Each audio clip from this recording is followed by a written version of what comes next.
মায়েদের কোনো জাতপাত হয় না, মাতৃত্বের কোনো মরণ হয় না।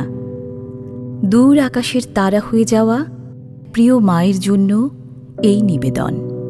কবিগুরু রবীন্দ্রনাথ ঠাকুরের মনে পড়া।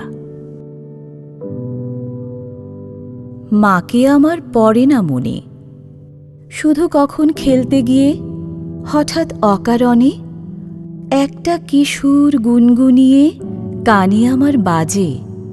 মায়ের কথা মিলায় যেন আমার খেলার মাঝে। মা বুঝি গান গাইতো আমার দোলনা ঠেলে ঠেলে। মা গিয়েছে, যেতে যেতে গানটি গেছে ফেলে।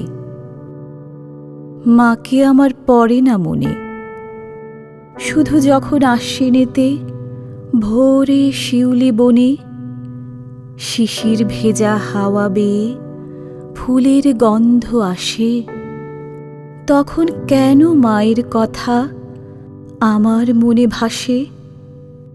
কবে বুঝি আনত মাসেই ফুলের সাজি বয়ে, পুজোর গন্ধ আসে যে তাই মায়ের গন্ধ হয়ে।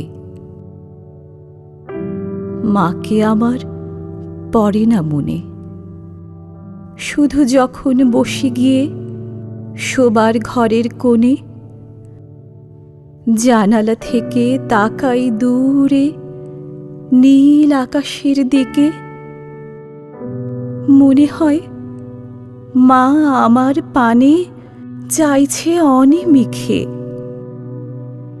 কোলের পরে ধরে কবে দেখতো আমায় চেয়ে, সেই চাউনি রেখে গেছে সারা আকাশ ছেয়ে।